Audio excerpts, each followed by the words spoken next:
Ron, let's talk about the downturn that we've been seeing in Canada's housing market. Is it more of the same for this year? Have we seen the floor when it comes to sales and home prices, or do things get better from here? Very unlikely that we see a floor. The highest likelihood is over the next 6 months, things will just get worse. I can give you a quick contrast. When we look at the month of January last year in the GTA and in Greater Vancouver, the sales were very bad. Months of inventory were very high. Listings were very high.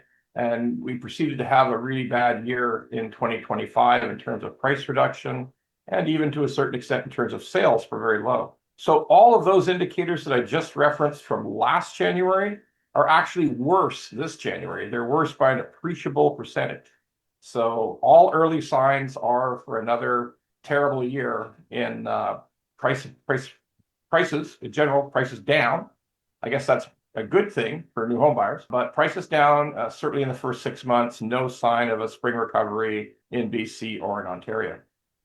Let's talk about then what this means for your mortgage market specifically. Not much movement expected to happen this year from the Bank of Canada with respect to rate cuts. On the contrary, I guess by the end of the year, there are some forecasts with respect to a rate hike. Where does this leave borrowers?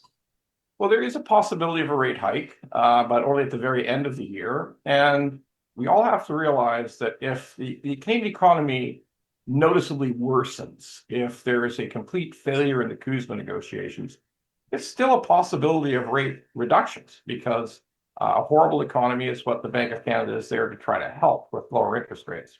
But just assuming rates don't change much for most of the year, it's not a bad year in the mortgage business for mortgage people in general because it is the biggest amount of renewals, the largest number of renewals in the history of Canada is occurring in 2026.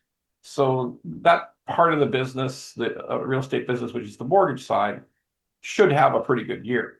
But yeah, more bad news for Canadian consumers because of that huge group of mortgage renewals, over 60% of them will see a rate increase and we'll see in all likelihood a payment increase. So more bad news for the average Canadian. Take us through borrower strategy. Is it fixed? Is it variable? Do you lock in for longer? Well, variable is more attractive today. On average, variable is as much as 40 basis points lower than a fixed rate. But that said, we are probably going into one of the most volatile financial years, maybe similar to 2008 and that kind of volatility.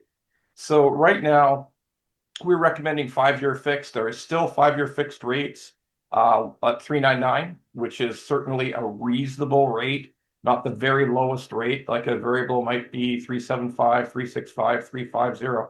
But hey, with the amount of volatile issues that we have to contend with today, both geopolitically and financially, we believe that people should go with safety and take a 5-year fix. What are the banks doing to temper those potential payment shocks?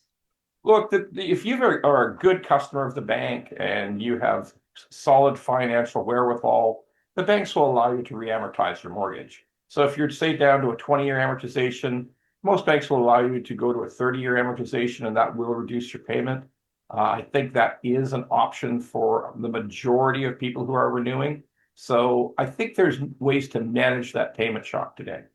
Just lastly, based on what you've been telling us, the overall characterization is a steady or neutral for this year. But give us a little bit of a horizon forecast. What might next year look like? Yeah, I think we can be rest assured that this will still be a very, very, very bad year for new construction starts, for residential purchases, for homes to buy. There will be effectively maybe total zero of new high-rise condominiums started in the Greater Vancouver and the GTA. That will someday, even though it may be years from now, lead to some upward pricing pressure. But again, could be a long ways off. Low-rise homes like single-family townhomes are at a very incredibly low, like 30-year low levels of new starts.